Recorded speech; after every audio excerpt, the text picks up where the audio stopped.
저기 무언가 있어요. 멈춰주세요. 뭔데? 쓸데없는 짓 하지 마. 경희님, 강아지예요. 죽어가고 있어요. 그딴 쓰레기 때문에 시간 낭비하지 마. 당장 차에 타. 네가 그걸 데려간다면 내일부터 서해 나오지 마. 이 아이를 그냥 둘 순 없어요. 그 순간 그녀가 선택한 것은 경력도 미래도 아닌 떨고 있는 작은 생명이었습니다. 그 선택이 얼마나 큰 기적으로 이어질지 아무도 몰랐습니다. 모든 이야기는 눈 내리던 그 밤부터 시작되었습니다. 강원도 춘천에 첫눈이 내리던 밤이었습니다. 이야기를 시작하기 전에 구독과 좋아요를 눌러주시면 저에게 큰 힘이 되고 계속해도 좋다는 큰 응원이 됩니다. 늘 건강하시고 이제 오늘의 이야기 천천히 시작해 보겠습니다. 강원도 춘천에 첫눈이 내리던 밤이었습니다. 하늘에서 내려오는 하얀 눈송이들이 가로등 불빛에 반짝이며 춤을 추고 있었지요. 거리는 고요했고 찬 공기가 뺨을 스치고 지나갔습니다. 순찰차 안은 긴장감으로 가득했습니다. 조수석에 앉은 신입 경찰관 강지은은 앞을 응시한 채 꼼짝도 하지 않았어요. 운전석에 한태준 경위가 옆눈질로 그녀를 훑어봤습니다. 그의 시선은 차갑고 날카로웠지요. 강순경. 한태준의 목소리에 지은은 움찔했습니다. 예, 경위님. 멍하니 있지 말고 집중해. 내 같은 평범한 애들은 최소한 성실하게라도 일해야지. 지은의 손이 무릎 위에서 꽉 쥐어졌습니다. 그녀는 대답 대신 고개만 끄덕였어요. 말을 하면 목소리가 떨릴 것 같았으니까요. 강지은 26살. 지방대학을 졸업하고 올해 봄 경찰 공채로 들어온 신입이었습니다. 경찰대학 출신들이 즐비한 서안에서 그녀는 언제나 눈치를 봐야 했지요. 아버지는 시골에서 작은 식당을 운영하셨고 어머니는 그 식당을 도우셨습니다. 경찰 집안도 아니었고 아는 사람 하나 없는 춘천에서 그녀는 완전히 혼자였어요. 한태준 경위는 달랐습니다. 경찰대학을 수석으로 졸업한 엘리트였지요. 할아버지도 아버지도 모두 경찰이었습니다. 그는 자신의 혈통과 경력을 자랑스러워했어요. 그리고 지은 같은 평범한 신입들을 무시했습니다.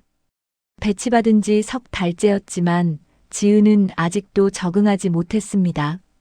매일 아침 출근길이 두려웠어요. 동료들의 차가운 시선, 선배들의 핀잔, 한태준 경위의 냉소. 그녀는 점점 작아지는 자신을 느꼈지요. 내가 과연 잘할 수 있을까? 매일 밤 자기 전에 떠오르는 생각이었습니다. 순찰차는 조용한 주택가를 천천히 돌고 있었습니다. 눈은 계속 내렸고 길 위에 하얀 눈이 쌓여가고 있었어요. 시계를 보니 밤 11시가 넘었습니다. 그때였습니다. 지은의 눈에 무언가가 들어왔어요. 길가 가로수 아래 눈 속에 파묻힌 작은 하얀 무언가. 처음에는 눈덩어리인 줄 알았습니다. 하지만 그것이 희미하게 움직이는 것을 본 순간 지은은 숨이 멎었지요. 경위님, 저기요. 뭔데? 저기 무언가 있어요. 멈춰주세요. 한태준은 짜증스럽게 차를 세웠습니다. 지은은 문을 열고 뛰어내렸어요. 찬 공기가 얼굴을 때렸지만 아랑곳하지 않았습니다. 가로수 아래로 달려간 지은은 그곳에서 멈춰 섰습니다. 눈 속에는 작고 하얀 강아지가 떨고 있었어요. 복슬복슬한 하얀 털은 진흙과 눈으로 뒤범벅이 되어 있었지요. 강아지는 너무 말랐습니다. 갈비뼈가 훤히 보일 정도였어요. 눈은 흐리게 풀려 있었고 숨소리는 가늘었습니다. 작은 몸이 부들부들 떨리고 있었지요. 지은은 무릎을 꿇었습니다.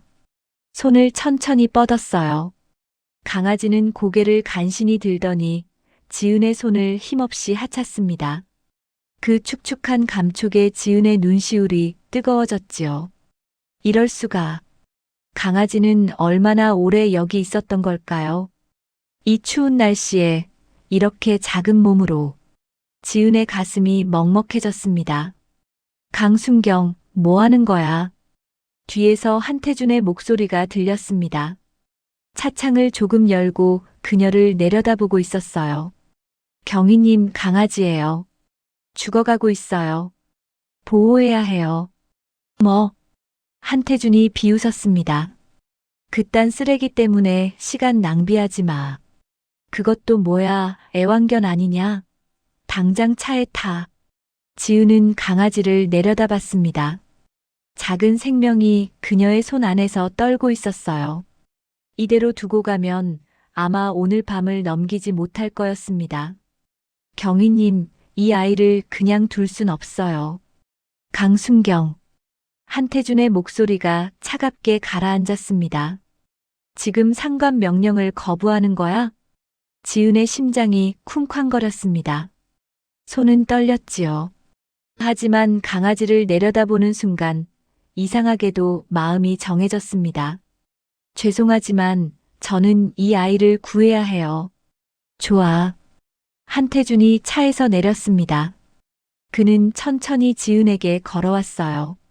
키가 큰 그가 내려다보자 마치 거대한 벽이 눈앞에 선 것 같았습니다. 똑똑히 들어. 내가 그 쓰레기를 데려간다면 내일부터 서에 나오지 마. 알아들었어? 그것은 협박이 아니었습니다. 선언이었지요. 한태준의 얼굴에는 조금의 동정심도 보이지 않았어요. 지은은 입술을 깨물었습니다. 경찰관이 된 지 겨우 석 달. 아직 시작도 하지 못했는데 끝날 수도 있는 상황이었지요. 부모님은 얼마나 실망하실까요? 친구들은 뭐라고 할까요? 하지만 강아지가 다시 한번 그녀의 손을 하찼습니다. 그 작은 혀의 감촉이 결정을 내리게 했어요. 죄송합니다. 지은은 조심스럽게 강아지를 품에 안았습니다. 손뭉치처럼 가벼웠어요. 제복에 진흙이 묻었지만 상관없었습니다. 후회하지 마. 한태준이 차로 돌아가며 내뱉었습니다. 내일 아침 각오해. 순찰차가 떠났습니다. 지은은 눈 내리는 거리 한가운데 홀로 서 있었어요. 품 안의 작은 생명만이 그녀와 함께였습니다. 밤은 깊어갔고 눈은 더욱 세차게 내렸습니다. 지은은 자신의 외투를 벗어 강아지를 감쌌어요. 그리고 가장 가까운 동물병원을 찾아 걷기 시작했습니다. 발걸음을 옮기면서 지은은 생각했습니다. 자신이 무모한 선택을 한 걸까요? 경력도 미래도 모든 것을 버리고 이 작은 생명 하나를 선택한 것이. 하지만 이상하게도 후회는 들지 않았습니다. 품 안의 강아지가 희미하게 숨을 쉬고 있었어요. 그 작은 호흡이 지은의 가슴에 전해졌습니다. 살아있다는 증거였지요. 괜찮아. 내가 널 지킬게. 지은은 작게 속삭였습니다. 그녀는 아직 몰랐습니다. 이 작은 선택이 자신의 인생을 그리고 많은 사람들의 운명을 바꾸게 될 거라는 것을요. 눈은 밤새 내렸습니다. 하얀 세상 속에서 한 사람과 한 마리의 작은 생명이 함께 걸어가고 있었어요. 그것은 기적의 시작이었습니다. 동물병원의 형광등 불빛이 차갑게 빛나고 있었습니다. 벽시계는 새벽 1시를 가리키고 있었지요. 지은은 딱딱한 의자에 앉아 진료실 문만 바라보고 있었어요. 문이 열렸습니다. 백발의 수의사 선생님이 나오셨어요. 그분의 얼굴은 무거웠습니다. 심각합니다. 지은의 가슴이 철렁 내려앉았습니다. 극도의 영양실조예요. 탈수도 심하고요. 체온도 많이 떨어졌습니다. 게다가 수의사 선생님이 엑스레이 사진을 보여주셨어요. 갈비뼈에 금이가 있어요. 아마 차에 치이거나 아니면 사람한테 맞았을 가능성이 큽니다. 솔직히 말씀드리면 오늘 밤을 넘길 수 있을지. 선생님, 지은의 목소리가 떨렸습니다. 방법이 정말 없나요? 뭐든 할게요. 제발. 수의사 선생님은 한숨을 쉬셨습니다. 최선을 다하겠습니다. 하지만 기적이라도 일어나지 않는 한, 그날 밤 지은은 병원 대기실에서 밤을 샜습니다. 눈을 감으면 눈 속에서 떨던 강아지의 모습이 떠올랐어요. 그 작고 차가운 몸, 흐린 눈동자. 제발 사라져. 다음 날 아침 출근길, 지은의 발걸음은 무거웠습니다. 동물병원에서 강아지는 아직 위독한 상태였어요. 수의사 선생님은 이틀이 고비라고 하셨습니다. 서에 들어서는 순간 분위기가 달라졌습니다. 동료들이 지은을 보며 수군거렸어요. 저 신입, 어젯밤에 큰일 냈대. 한태준 경위님 화나셨다던데. 깨 때문에 명령 거부했다며. 미쳤나 봐. 지은은 고개를 숙이고 자리로 걸어갔습니다. 등 뒤에서 시선이 따가웠어요. 책상에 앉자마자 내선 전화가 울렸습니다. 강순경, 서장실로 와. 서장실 앞에 섰을 때 지은의 손은 떨리고 있었습니다. 문을 두드렸어요. 들어오게. 박정수 서장은 60대 초반의 온화한 인상이었습니다. 하지만 지금은 표정이 엄숙했지요. 옆에는 한태준 경위가 서 있었어요. 앉게. 지은은 의자 끝에 걸터 앉았습니다.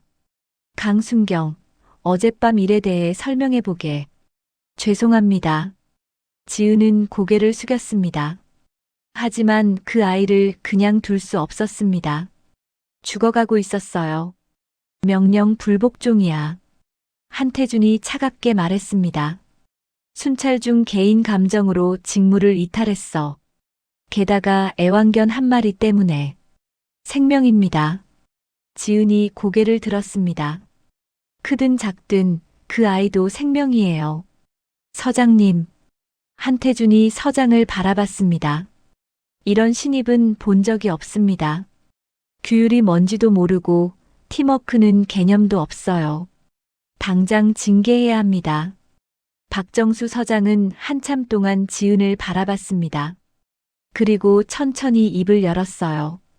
강순경, 자네 마음은 알겠네. 하지만 우린 경찰이야. 규율을 지켜야 해. 이번 한 번만 넘어가겠네. 다시는 이런 일 없도록. 감사합니다. 하지만 조건이 있네. 그 개는 자네가 책임지게. 직장 일에는 절대 지장을 주면 안 돼. 알았나? 예, 서장님. 지은은 서장실을 나왔습니다. 복도에서 한태준이 차가운 목소리로 속삭였어요. 똑똑히 들어. 넌 이제 끝이야. 내가 가만 안 둘 거니까. 다음 이틀 지은은 출근과 병원을 오가며 강아지를 간호했습니다. 밤마다 병원에서 머물렀어요. 몇 시간마다 영양제를 먹이고 물을 먹이고 말을 걸어주었습니다. 버텨줘. 제발 버텨줘. 넌 할 수 있어. 사흘째 되던 밤이었습니다. 지은이 졸다가 깨어났을 때 강아지가 눈을 뜨고 있었어요. 흐렸던 눈동자에 조금씩 빛이 돌아오고 있었습니다. 선생님, 지은이 소리쳤습니다. 수의사 선생님이 달려오셨지요. 이럴 수가. 고비를 넘겼어요. 기적이에요, 정말. 지은의 눈에서 눈물이 흘러내렸습니다. 강아지가 지은의 손을 살짝 하찼어요. 힘없지만 분명한 의지가 느껴지는 행동이었습니다. 넌 이제 혼자가 아니야. 지은은 강아지에게 이름을 지어주었습니다. 손뭉치처럼 하얗고 폭신해서 소미라고요. 일주일 후 지은은 소미를 집으로 데려왔습니다. 작은 원룸이었지만 따뜻했어요. 구석에 담요를 깔아 침대를 만들어 주었습니다. 하지만 서에서의 생활은 점점 힘들어졌습니다. 동료들은 지은을 개순경이라고 불렀어요. 점심시간에도 혼자였고 회식에도 부르지 않았습니다. 한태준은 더욱 가혹해졌습니다. 사소한 실수도 용서하지 않았어요. 서류 하나 잘못 쓰면 전부 다시 쓰게 했고, 순찰 중에는 끊임없이 트집을 잡았습니다. 어느 날 밤 지은은 집에서 책상 앞에 앉아 있었습니다. 경찰 수첩이 보이지 않았어요. 아무리 찾아도 없었습니다. 어떡하지? 수첩 분실은 심각한 문제였습니다. 징계는 물론이고 이미 찍혀 있는 상황에서 이런 실수까지 하면 정말 끝날 수도 있었어요. 지은은 방 안을 샅샅이 뒤졌습니다. 책상 서랍, 옷장, 침대 밑. 땀이 등을 타고 흘러내렸어요. 손은 떨렸고 숨이 가빠졌습니다. 어디 있는 거야, 대체? 그때였습니다. 구석 침대에 누워있던 소미가 고개를 들었어요. 작은 귀가 쫑긋 섰습니다. 그리고 비틀거리며 일어나더니 옷장 쪽으로 걸어갔지요. 소마. 소미는 옷장 앞에서 멈춰 섰습니다. 작은 코를 킁킁거리며 옷장 틈새를 향해 짖었어요. 약하지만 분명한 소리였습니다. 지은은 옷장을 열었습니다. 구석에 쌓인 상자들 사이 틈새에 검은색 수첩이 떨어져 있었어요. 있다. 지은은 수첩을 집어들었습니다. 그리고 소미를 바라봤어요. 작고 하얀 강아지가 꼬리를 살랑살랑 흔들고 있었습니다. 소마, 넌 어떻게 알았어? 지은은 소미를 안아 올렸습니다. 폭신하고 따뜻한 몸이 품에 안겼지요. 소미가 지은의 볼을 핥았어요. 그 순간 지은은 깨달았습니다. 소미는 단순히 수첩의 냄새를 맡은 게 아니었어요. 지은의 초조함, 불안함, 그 감정들을 느낀 것이었습니다. 그리고 도와주려 한 거였지요. 넌 특별해.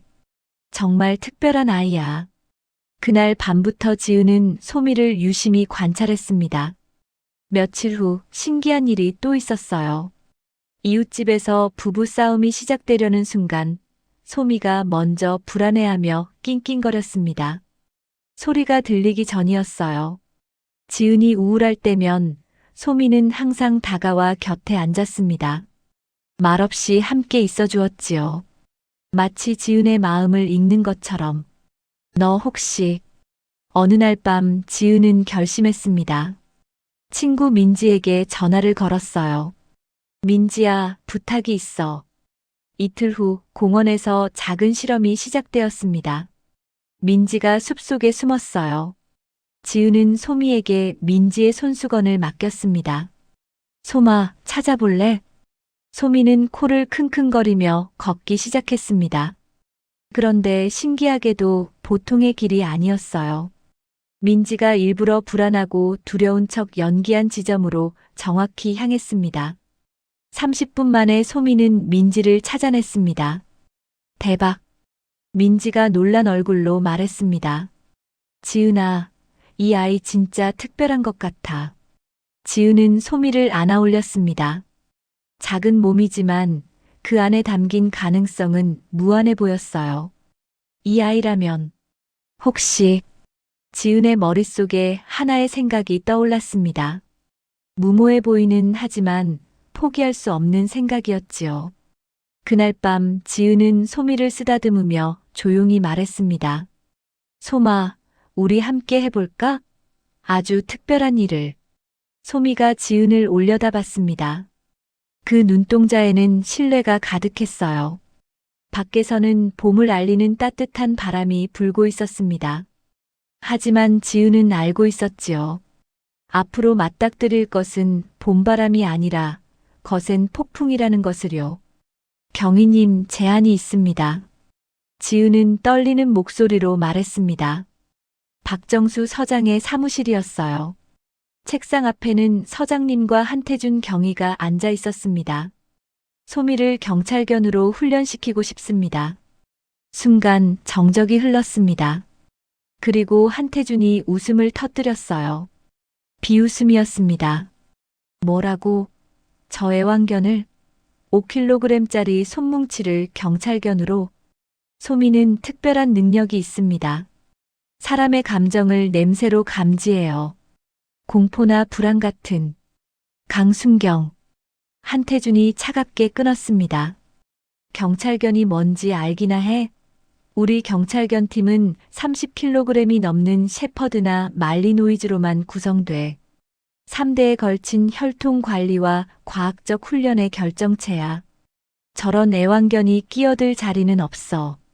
하지만 서장님, 한태준이 박정수 서장을 바라봤습니다. 이런 황당한 제안은 처음입니다. 당장 기각해야 합니다. 박정수 서장은 한참 동안 지은을 바라봤습니다. 지은의 눈은 떨리고 있었지만 흔들리지 않았어요. 강순경, 자네 진심인가? 예, 서장님. 좋아. 서장이 천천히 고개를 끄덕였습니다. 하지만 조건이 있네. 정식 평가를 통과해야 해. 한 경위팀과 똑같은 훈련을 받고 똑같은 기준으로 평가받는 거야. 만약 실패하면. 알겠습니다. 지은은 고개를 숙였습니다. 한태준이 비웃듯 말했습니다. 좋아. 하지만 실패하면 너도 그게도 당장 그만두는 거다. 이번엔 서장님도 못 말리실 거야. 이틀 후 지은은 소미를 데리고 경찰청 훈련소에 도착했습니다. 넓은 운동장에는 이미 6마리의 대형견들이 서 있었어요. 모두 근육질의 shepherd와 말리노이즈였습니다. 소미는 그들 사이에서 너무나 작았습니다. 하얗고 폭신한 털, 5kg의 작은 몸. 마치 장난감처럼 보였지요. 훈련사들이 웃음을 참지 못했습니다. 저게 뭐야? 강아지 인형? 경찰견 훈련소가 아니라 애완견 미용실 온 줄 알았나 봐. 사진 찍어야겠다. 이런 웃긴 장면 처음이야. 지은은 입술을 깨물었습니다. 소미를 내려다보니 작은 몸이 떨리고 있었어요. 괜찮아, 소마. 우리 할 수 있어. 한태준이 호루라기를 불었습니다. 시작한다. 첫 번째 복종 훈련. 대형견들은 완벽했습니다. 앉아, 엎드려, 기다려. 모든 명령에 기계처럼 정확하게 반응했어요. 강순경, 내 차례다. 지은은 소미 앞에 무릎을 꿇었습니다. 소마 앉아. 소리는 지은을 올려다봤습니다. 하지만 앉지 않았어요. 주변의 웃음소리, 큰 개들의 존재, 낯선 환경. 모든 것이 소미를 긴장시켰습니다. 앉아, 소마. 제발. 지은의 목소리가 떨렸습니다. 그 떨림이 리드줄을 타고 소미에게 전달되었어요. 소미는 더욱 불안해했습니다. 시간 초과. 실격. 한태준의 차가운 목소리가 울렸습니다. 다음은 장애물 훈련이었습니다. 높이 1m의 장애물을 넘어야 했어요. 대형견들은 가볍게 뛰어넘었습니다. 소미의 차례였습니다. 지은이 소미를 장애물 앞에 세웠어요. 소마, 할 수 있어. 뛰어. 소미가 뛰어 올랐습니다. 하지만 작은 몸은 장애물에 미치지 못했어요. 부딪히고 떨어졌습니다. 다시 시도했지만 역시 실패했지요. 훈련사들의 웃음소리가 커졌습니다. 저거 진짜 경찰견 훈련 받는 거 맞아? 차라리 서커스에 보내지. 그때였습니다. 한태준이 주머니에서 무언가를 꺼냈어요. 공포탄 권총이었습니다. 경찰견은 어떤 상황에서도 침착해야 한다. 총소리 테스트를 하겠어. 잠깐만요. 지은이 소리쳤습니다. 하지만 늦었어요. 탕. 귀를 찢는 소리가 운동장에 울렸습니다. 소미가 비명을 질렀습니다. 작은 몸이 와들와들 떨렸어요. 눈은 공포로 가득 찼고 꼬리는 다리 사이로 말려 들어갔습니다. 그리고 그 자리에 주저앉아 움직이지 못했지요. 눈 내리던 밤의 기억이 되살아난 것이었습니다. 추위, 고통, 죽음의 공포. 소마. 지은은 달려가 소미를 안아 올렸습니다. 작은 몸이 심하게 떨리고 있었어요. 봐라, 이게 애완견의 한계다. 한태준이 차갑게 말했습니다. 경찰견이 총소리 하나에 겁먹어서 뭘 하겠어. 게다가 저렇게 작고 약한데. 지은은 떨리는 소미를 품에 꼭 안았습니다. 소미의 심장이 빠르게 뛰는 게 느껴졌어요. 오늘은 여기까지. 내일 다시 보자고. 훈련이 끝나고 지은은 소미를 데리고 구석에 앉았습니다. 다른 훈련사들은 웃으며 떠났어요. 지은과 소미만 남았습니다. 미안해, 소마. 내가 무리했구나. 지은의 눈에서 눈물이 떨어졌습니다. 소미가 지은의 볼을 핥았어요. 위로하듯이. 그날 밤 지은은 잠들지 못했습니다. 훈련소에서의 모욕, 소미의 떨림, 한태준의 비웃음. 모든 것이 머릿속을 맴돌았어요. 내가 잘못 생각한 걸까? 소미한테 너무 무리한 걸 바란 걸까? 전화벨이 울렸습니다. 여동생 지민이었어요. 언니, 나야. 언니 목소리 이상해. 무슨 일 있어? 지은은 그동안의 일을 모두 털어놓았습니다. 지민은 조용히 들었어요. 언니. 한참 후 지민이 말했습니다. 그 눈 내리던 밤 기억해? 소미를 구한 게 누구야? 나. 맞아. 그때 언니는 소미를 믿었잖아. 살 수 있다고, 살아야 한다고. 지금은 왜 의심해? 하지만 소미는 너무 작고 약하고. 언니도 그래. 지민의 목소리가 단호했습니다. 언니도 다른 사람들이 보기엔 약해 보이잖아. 지방대 출신, 백 없는 신입. 하지만 언니는 해냈어. 주변 사람들 시선 신경 쓰지 마. 소미를 가장 잘 아는 사람은 언니야. 크기가 중요한 게 아니라 마음이 중요한 거잖아. 전화를 끊고 지은은 소미를 바라봤습니다. 소미는 평화롭게 자고 있었어요. 작지만 따뜻한 숨결이 느껴졌습니다. 그래. 나는 왜 그들의 방식대로 하려고 했을까? 지은의 머릿속이 맑아졌습니다. 소미는 대형견이 아니야. 장애물을 뛰어넘거나 힘으로 제압하는 개가 아니지. 소미의 힘은 다른 곳에 있어. 감정을 읽는 능력, 작은 몸으로 좁은 곳을 다니는 민첩성. 다음 날부터 지은은 훈련 방식을 완전히 바꿨습니다. 낮에는 훈련소에서 최소한의 기본 훈련만 했어요. 복종, 장애물, 합격점만 받으면 됐습니다. 밤이 되면 진짜 훈련이 시작되었습니다. 공원, 숲, 골목. 친구들에게 부탁해서 여러 감정 상태로 숨어달라고 했어요. 두려워하는 척, 슬퍼하는 척, 불안해하는 척. 소미는 놀라운 능력을 보여주었습니다. 몇백 미터 떨어진 곳에서도 감정의 냄새를 맡았어요. 특히 공포와 절망의 냄새에 예민했습니다. 자신이 겪었던 감정이었으니까요. 잘했어, 소마. 지은은 소미를 안아 올렸습니다. 넌 그들과 다른 길을 가는 거야. 우리만의 길을. 일주일이 지났습니다. 훈련소에서 소미는 여전히 놀림을 받았어요. 하지만 지은은 흔들리지 않았습니다. 밤마다 이어진 특별 훈련으로 소미와 지은 사이에는 말로 설명할 수 없는 유대가 생겼어요. 지은의 숨소리 하나, 손의 떨림 하나로 서로를 이해했습니다. 어느 날 밤 지은은 일부러 숲속에 혼자 숨었습니다. 그리고 의도적으로 두려워했어요. 심장을 빠르게 뛰게 하고 숨을 가쁘게 쉬었습니다. 10분도 안 돼서 소미가 나타났습니다. 작은 발로 폴짝폴짝 뛰며 지은에게 달려왔어요. 그리고 지은의 얼굴을 핥으며 안심시켰습니다. 고마워, 소마. 지은은 소미를 꼭 안았습니다.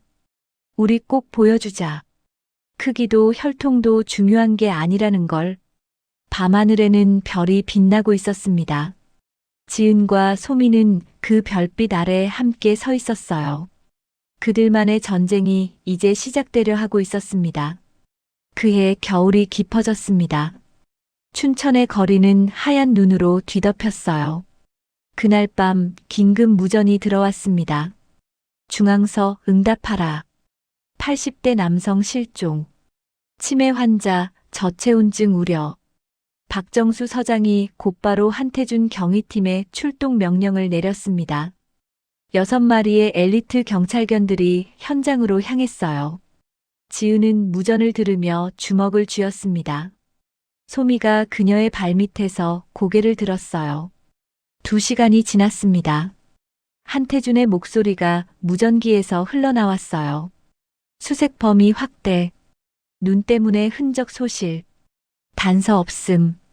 또 1시간이 지났습니다. 일단 철수한다. 아침에 재개. 지은은 자리에서 벌떡 일어났습니다. 밤새 눈이 더 내리면 아침엔 너무 늦을 거였어요. 소마 가자. 지은은 서장님께 보고도 하지 않고 소미를 데리고 밖으로 나갔습니다. 순찰차를 몰고 실종 지역으로 향했어요. 현장에 도착했을 때는 새벽 4시였습니다.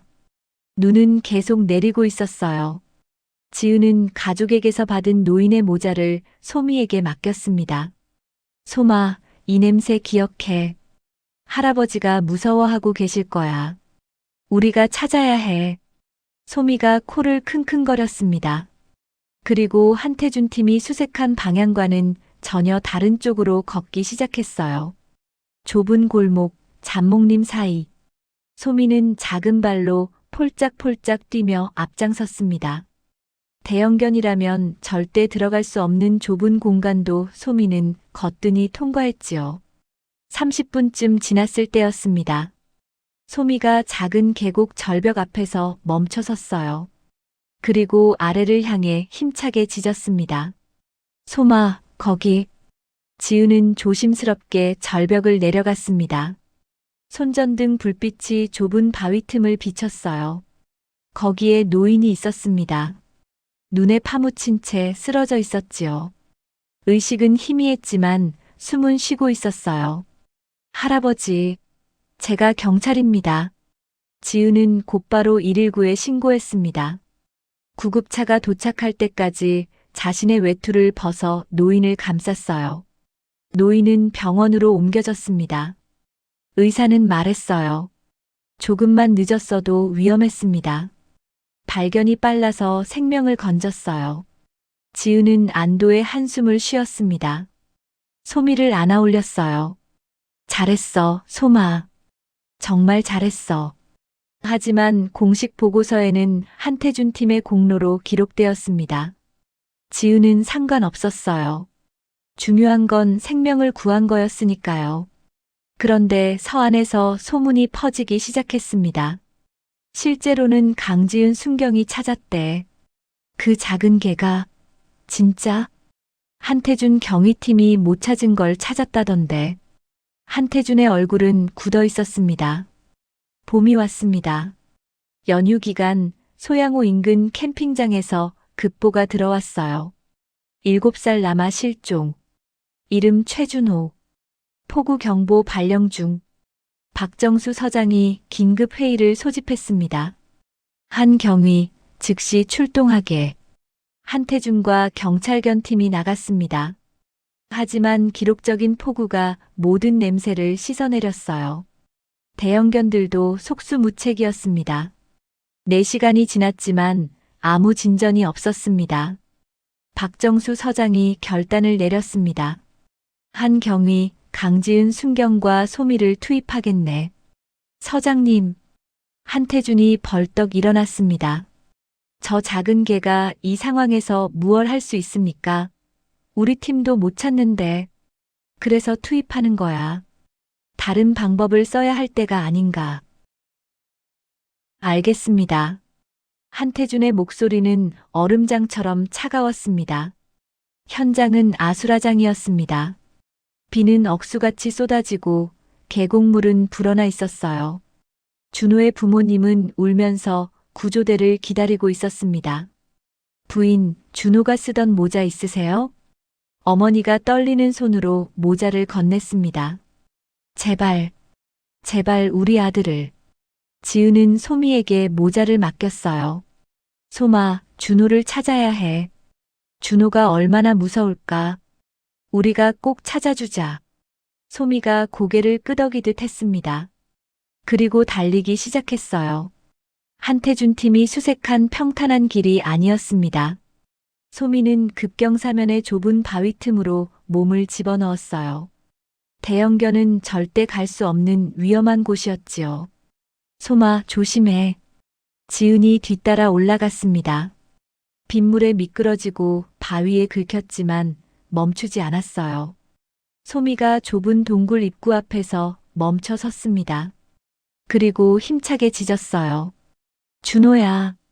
동굴 안 좁은 공간에 준호가 웅크리고 있었습니다. 울면서 떨고 있었어요. 누나, 괜찮아. 이제 안전해. 지은은 준호를 안아 올렸습니다. 구조대에 무전을 쳤어요. 준호는 엄마 품으로 돌아갔습니다. 그때였습니다. 소미가 한태준 근처 덤불로 다가갔어요. 코를 킁킁거리더니 무언가를 물고 왔습니다. 또 다른 모자였습니다. 준호의 진짜 모자였어요. 이게 어떻게? 지은이 모자를 살펴봤습니다. 그곳은 한태준이 처음 수색 범위에서 제외시킨 장소였어요. 한태준의 얼굴이 창백해졌습니다. 우연이야. 바람에 날아간 거지. 하지만 그의 목소리는 떨리고 있었습니다. 현장에 있던 구조대원들이 수군거리기 시작했어요. 의혹의 눈빛이 한태준을 향했습니다. 그날 밤 뉴스는 소미의 이야기로 가득했습니다. 작은 개의 기적, 대형 경찰견들이 실패한 구조의 성공, 5kg의 용기, 생명을 구하다. 서안 분위기가 완전히 바뀌었습니다. 동료들이 지은에게 다가와 말을 걸었어요. 강순경, 정말 대단해요. 소미 한번 봐도 될까요? 우리가 편견을 가졌었네요. 미안해요. 지은은 조용히 미소 지었습니다. 박정수 서장이 지은을 불렀어요. 강순경, 수고했네. 자네와 소미가 두 생명을 구했어. 공식 표창을 추천하겠네. 감사합니다, 서장님. 하지만 한태준의 표정은 어두웠습니다. 그의 20년 경력이 흔들리고 있었어요. 며칠 후 최준호 가족이 설을 찾아왔습니다.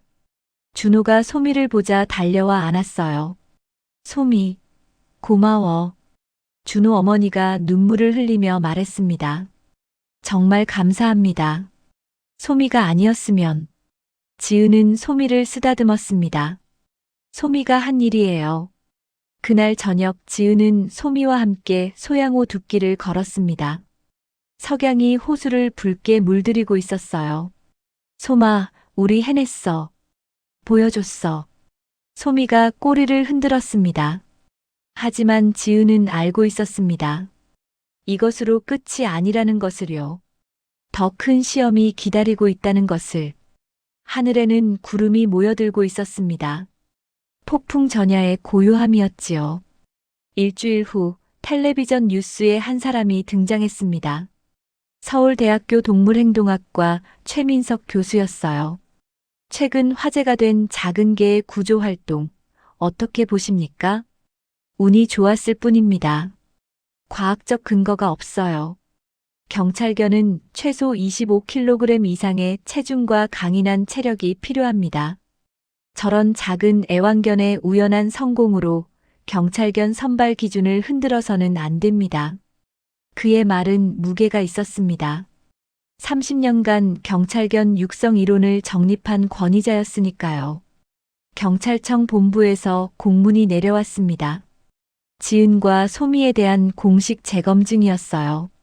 강순경, 미안하네. 본부에서 내려온 명령이야. 박정수 서장이 안타까운 표정으로 말했습니다. 괜찮습니다, 서장님. 다시 한번 보여드리면 되니까요. 하지만 시험 내용을 보는 순간 지은의 얼굴이 굳어졌습니다. 감독은 최민석 교수였습니다.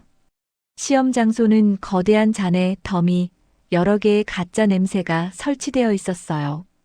그리고 소미가 가장 두려워하는 큰 소음 방해 장치까지. 이건 소미를 떨어뜨리기 위한 시험이야.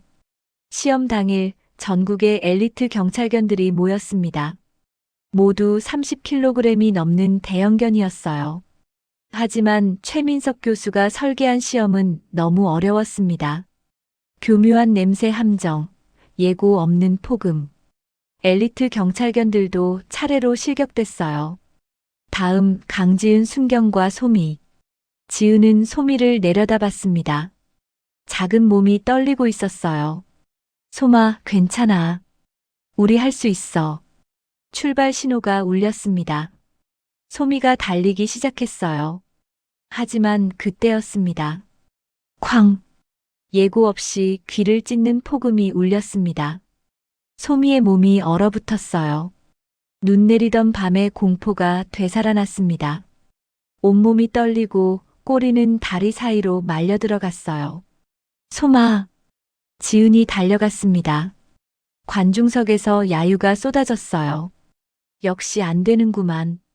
애완견은 애완견이지. 최민석 교수가 만족스러운 표정으로 지켜보고 있었습니다. 지은은 제한 시간도 시험도 잊었습니다. 그저 떨고 있는 소미 곁에 무릎을 꿇었어요. 괜찮아, 소마. 더 이상 애쓰지 않아도 돼. 미안해. 내가 또 너를 힘들게 했구나. 지은이 소미를 품에 안았습니다. 눈물이 뺨을 타고 흘러내렸어요. 관중석이 조용해졌습니다. 거기에는 시험이 아니었어요. 서로를 향한 깊은 사랑이 있었습니다. 지은의 따뜻한 심장 박동이 소미에게 전해졌습니다.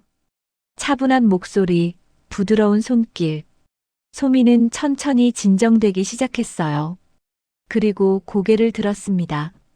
소미의 시선이 관중석 구석, 최민석 교수에게 향했어요. 작은 코가 킁킁거리기 시작했습니다. 으르렁.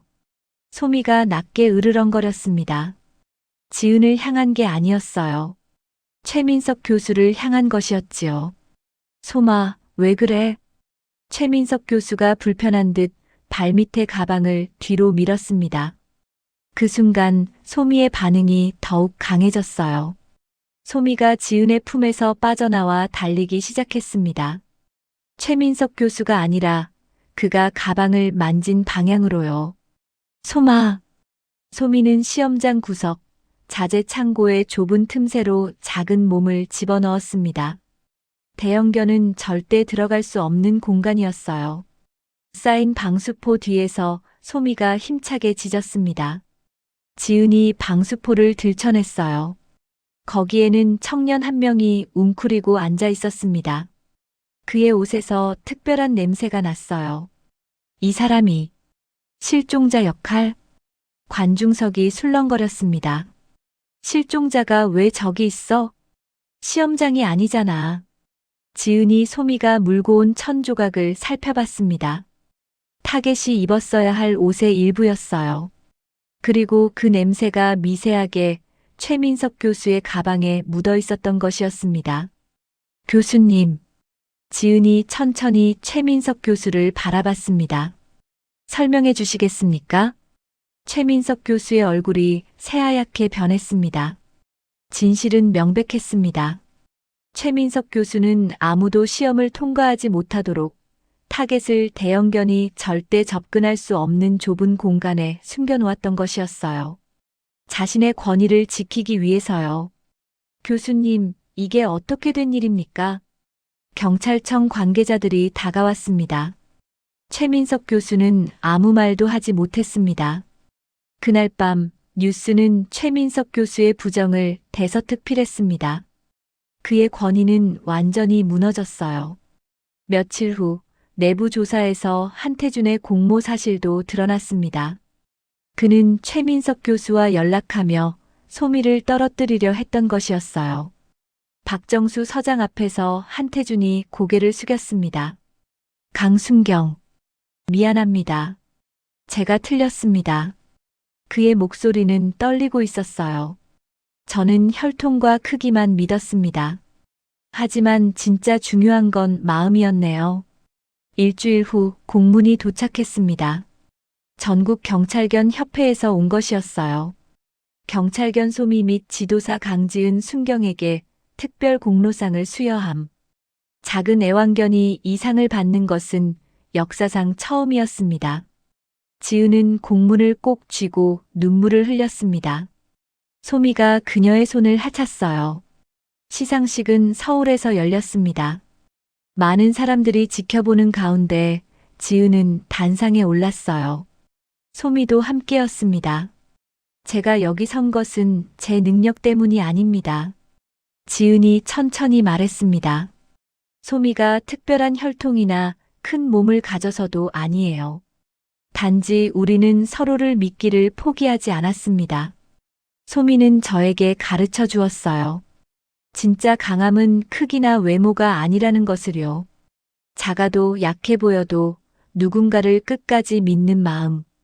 그 안에 진정한 힘이 있다는 것을요. 박수가 울려 퍼졌습니다. 지은은 금색 메달을 소미의 목에 걸어주었어요. 소미가 꼬리를 신나게 흔들었습니다. 몇 달이 지났습니다. 어느 봄날 지은은 초등학교에 초청되었어요. 아이들이 반짝이는 눈으로 소미를 바라봤습니다. 한 작은 여자아이가 손을 들었어요. 선생님, 소미는 왜 특별해요? 지은은 무릎을 꿇고 여자아이와 눈을 맞췄습니다.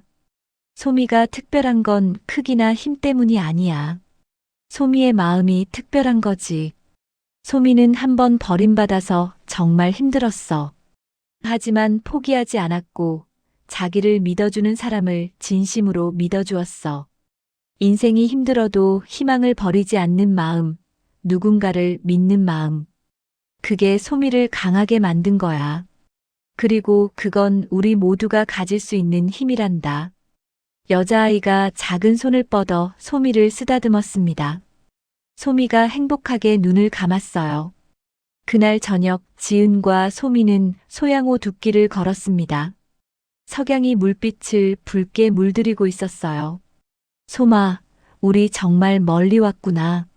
지은이 둑에 앉아 소미를 안아 올렸습니다. 내가 없었으면 지금의 나도 없었을 거야. 고마워. 소미가 지은의 무릎에 머리를 얹었습니다. 그 눈동자에는 깊은 신뢰가 담겨 있었어요. 지은은 생각했습니다. 소미가 처음 구한 것은 노인도 아이도 아니었다고요. 자신감 없고 외롭고 작아지기만 하던 강지은이라는 한 사람의 마음이었다고요. 소미는 지은에게 믿을 용기를 주었습니다.